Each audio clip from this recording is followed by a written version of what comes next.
What's up, guys? The Comics Kid 2099 here. For the last 10 weeks or so, I have been trying to cover at least one X-Men book every week, and lately I've been talking about Jason Aaron's work on the X-Men. I talked about mostly his Wolverine and the X-Men run, and then I talked about his one volume of Amazing X-Men. And since I have no more Jason Aaron books to talk about, what am I going to be talking about at the last little bit of the year 2014? Well, I figure since there's only 3 more weeks in this year till we reach the end of 2014, that it was high time that I talk about X-Men The End. So we've got 3 volumes of X-Men The End, and we've got 3 more weeks of the year 2014. So for the end of this year, I'm going to be talking about X-Men The End. And this is, X-Men The End is an 18-issue magnum opus of sorts between Chris Claremont and artist Sean Chen. And Sean Chen, his art is kind of like a combination between Jim Lee and Mark Silvestri. It's not quite as sketchy as those artists, but if you like those guys, you'll probably like the art in this book. And as for the story itself, like I say, this is a big 18-issue maxi series, if you will, divided up into 3 6-issue minis. And this miniseries, this first 6 issues, is called Dreamers and Demons. And I have to say, Chris Claremont, he did a big, huge 16-year run on the X-Men from 1975 to 1991. And when people talk about the best runs on the X-Men, everyone always talks about Chris Claremont's run on the title. Or, at the very least, they talk about one small part of his run that he did with one of his artists. But they always put Chris Claremont at the very top of that list. So if you are going to tap someone to do the ultimate X-Men story that is going to be the be-all, end-all X-Men story for the X-Men, naturally you would want to get Chris Claremont. And unfortunately, I think that was probably the biggest mistake that this book could have made, because this is one of the worst things that I've ever read from Chris Claremont. It is definitely the worst thing that I've read from him in the world of the X-Men. It's probably a tie for the worst thing that I've ever read from him, period, but this is absolutely one of the worst things that I've ever read from him. And that is really disappointing for me to say, because I went into this pretty excited. I had heard some people say that it wasn't really that good, but it had been a while since I had heard any negative comments at all about this, and so I was really looking forward to reading it. And unfortunately, at least these 6 issues are really bad, and I have 2 major complaints about it, and that's really all I have to say about it. The first complaint is an actual complaint, an objective complaint, if you will, and then the second complaint is my fanboy complaint, and I'll get into that one at the end. My first complaint is that in the span of 6 issues, almost nothing at all happens in this book. Let me go ahead and tell you what all happens. Jean Grey comes back from the dead. All of the X-Men find out about it. Cyclops is trying to get all of the old X-Men who are now retired to kind of come back into the field to help him rescue Jean Grey. None of them really want to help, and then the mansion is attacked by some bad guys. That's basically it. And you might think that sounds like the plot of 1 or 2 issues. That's actually the plot of all 6 issues here. And really, this doesn't feel like a story. It feels like a setup for a story. And you may be saying, well, technically, all 18 issues is the story, so this is really only the first third of that story. I'm going to say no. That is a completely wrong-headed approach to this. When you put together a volume like this, a trade paperback that is 6 issues, you have to make that something worthwhile. And when someone reads it, you have to make it so that they are going to be interested in reading the next 2 volumes. If you make it as boring as you can possibly make it, and you're just making it set up for what happens in the next 2 volumes, they're not going to be interested in reading the next 2 volumes. I can already tell you, I'm not interested in reading the next 2 volumes, and I already own them, which is very disappointing for me, because if I had just bought this and read it,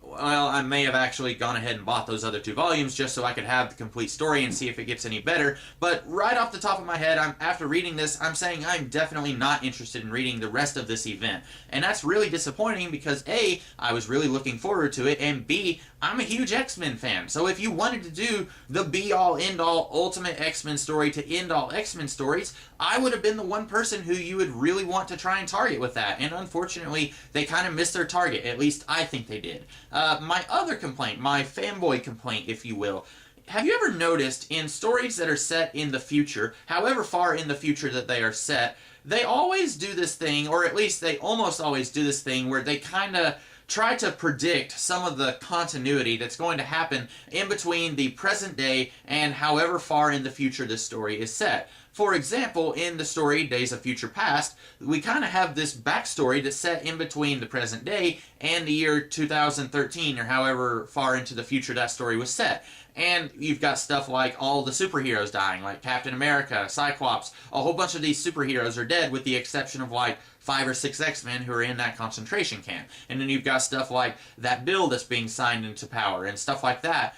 There's a certain amount of continuity that leads up to that future that we are seeing, because these writers, they understand that in a given year of real-world time, a lot of stuff happens in comic books, and 1 year of real-world time is probably like 2 months in the world of comics. So probably it's more like 5 years of real-world time will equal like 1 year of comic book time, and 1 year of comic book time, a whole bunch of stuff is happening. And so these writers, when they're doing a story that's set in the future, they understand that they are going to have to make it as if a whole bunch of stuff has happened in between the present day and the future that they are trying to do in this story. And this story fails to do that.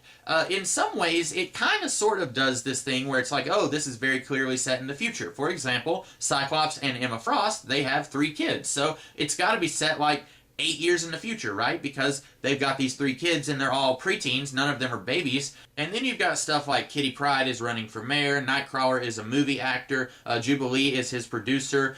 Some of the X-Men have grown-up kids like Bishop and Deathbird. They have a daughter who's maybe 18 to 22. There's a lot of stuff here that's trying to tell you, hey, this is set far into the future. There's a lot of stuff that's happened in between the present day of the X-Men books and the future that is being set down in this world.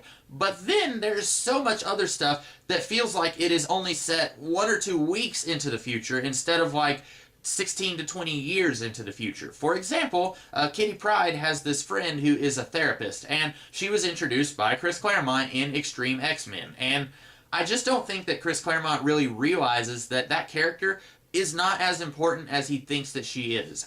When you introduce a character like that, unfortunately, nobody else really cared about that therapist character. And yet, Chris Claremont seems to think that 16 to 22 years in this fictional world into the future, that this therapist character is still going to be an integral part of Kitty Pryde's life. When, in reality, 6 months after Chris Claremont left the X-Men, nobody even cared about that therapist character, and she was never heard from again.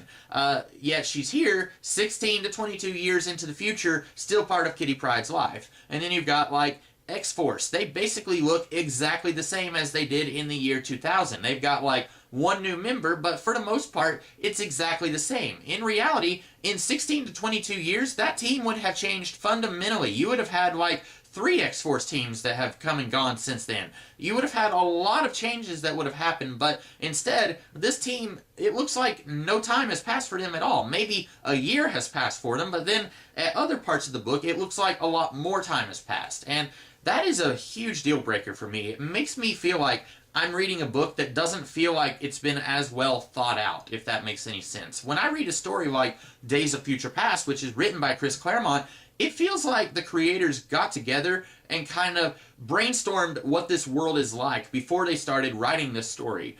This story, X-Men The End, some of it feels like Chris Claremont has put a little bit of thought into it, and some of it feels like he did not put any thought into it. It doesn't feel like he brainstormed at all. Instead of saying, hey, probably in 16 to 22 years, there would be another X-Force team. There would be an entirely different X-Force team, maybe one that's led by Boom Boom or something like that. Instead, it's basically the exact same X-Force team that we had about 2 or 3 years before this book came out.